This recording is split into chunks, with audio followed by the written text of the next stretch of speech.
cigars and a brew, discussing movies while kicking back, whether they are good or they're bad. With the hottest movies and non-released, I am talking about details and what I see. So tune into the podcast while I vent with reviews, news, and nonsense, yeah. And now, recorded live from the capital of the first state of these great United States, Keith. Well, I'm back for another movie that is going to be probably considered the best movie of the year, but it certainly was the best movie at the Philadelphia Film Fest, which just closed out not very long ago. The movie I want to talk about is Manchester by the Sea. And basically, if you want to get a jump on where the Oscars are going to be this year, this is a movie you're going to hear about. It opens November 18th, and it's directed by Kenneth Lonergan, and it stars Casey Affleck, Michelle Williams, Kyle Chandler, Lucas Hedges, and Matthew Broderick. It's rated R, and I have to say, I think all three, Lonergan, Affleck, and Williams, will all be up for probably Oscars from this one, and you're going to see a bunch from this one, I believe. This movie is about a man named Lee Chandler, who's played by Casey Affleck, who is basically a janitor or handyman in an apartment building in Boston. He's got a very quiet demeanor. He seems to live a very stoic life. He goes out at night and he drinks until he gets into a fight, essentially. And you get a sense from the early viewing that there's something deeply troubling this man, and you don't know exactly what it is, because he has a very understated sort of persona, and he's not giving you very much in it.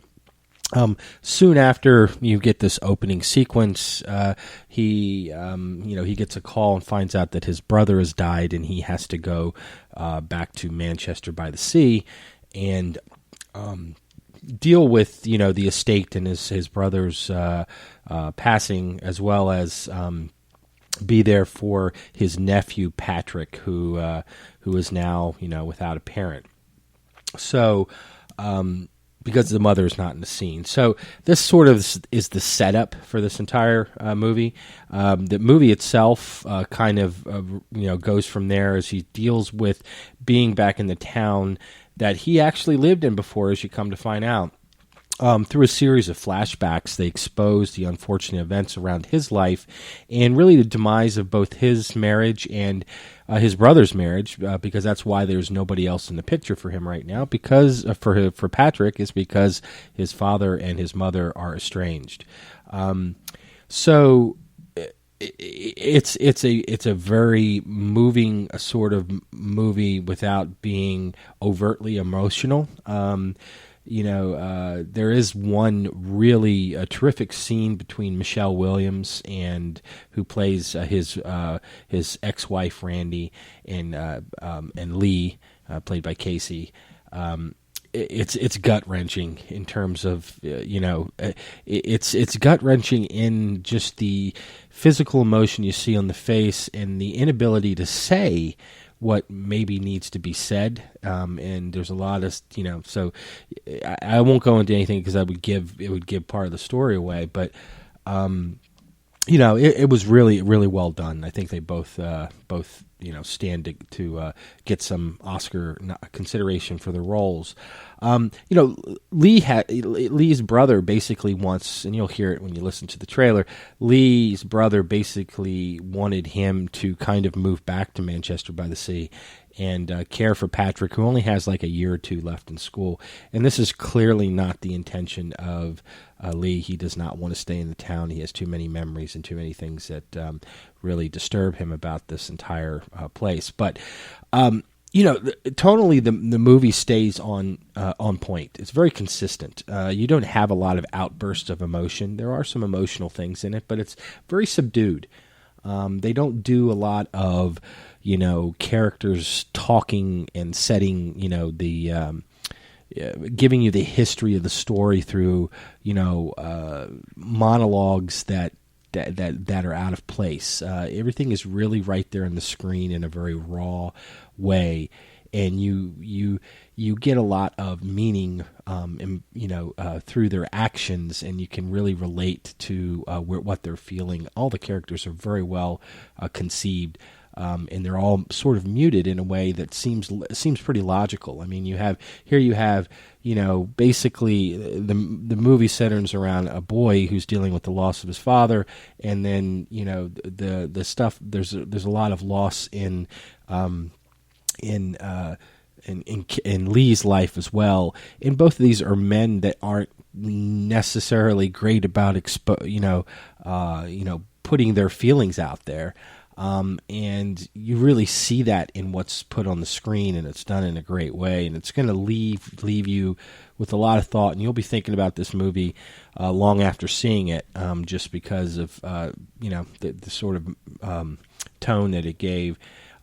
Just one interesting side note: Manchester by the Sea actually is the name of the town. It used to be called Manchester, and sometime not too long ago, the city petitioned the state or whatever to change the name to Manchester by the Sea. So that is actually the name of a town. It's not Manchester by the Sea.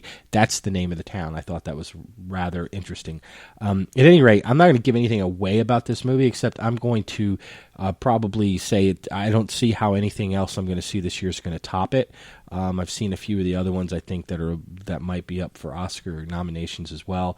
I think this is clearly the front runner, and I think they have there's some great portrayals in it that I think will also get a nod or two.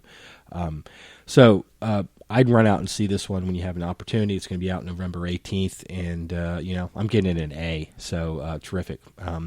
So that was the best of the Philadelphia Film Fest. There's several others that were very good, and several others that were maybe not quite as good, but nothing truly too disastrous at this film festival. But I think we're shaping up to have a very interesting season for movies that are going to be in consideration for the Oscars, and it's kind of fun because now they're all coming out. So go check this one out. I'll talk to you again soon. You have been listening to the Movies, Cigars, and a Brew podcast. You can subscribe to this podcast on iTunes, Spreaker, and Stitcher. Find reviews of other movies, cigars, and beers at moviescigarsandabrew.com. Give a like on Facebook or follow Keith on Twitter at Movie Cigar Beer. Your trailer is coming up next. If you could take one guy to an island with you and you knew you'd be safe because he was the best man, he was going to keep you happy, if it was between me and your father, who would you take? My daddy. I think you're wrong about that. Hello, this is Lee. What happened to my brother? So that's Lee Chandler. I don't understand. Which part are you having trouble with? Well, I can't be his guardian. Well, your brother provided for your nephew's upkeep.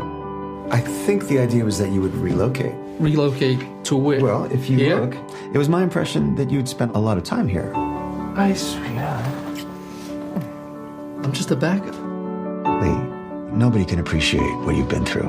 And if you really feel you can't take this on, that's your right. Where are we going, to the orphanage? Shut up. Get in the car. Can't obey your orders until you unlock the door. Whatever you decide, he can always stay with us if he wants to come up weekends. Do you want to be his guardian? Well, He doesn't want to be my guardian, for Christ's sake. got a house full. We're trying to lose some kids at this point. Hello.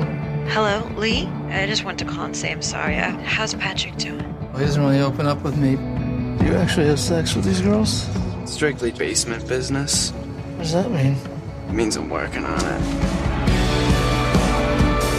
You don't want to be my guardian? That's fine with me. Not that. It's just the logistics. All my friends are here. I got 2 girlfriends, and I'm in a band. You're a janitor in Quincy. What the hell do you care where you live?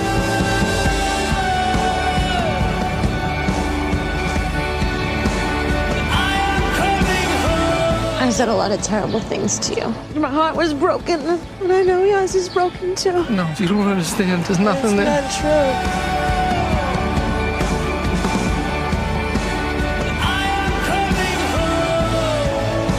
I think there's something wrong with me. Do you want me to call your friends? I don't know. What do you want me to do? I'm not gonna bother you. I'm gonna just sit here until you calm down. All right, I'm calming now. Would you please just go away? No. Great white. You gotta be a barracuda. Who knows? It's not a shark. Come on, pull it up. It's not a shark.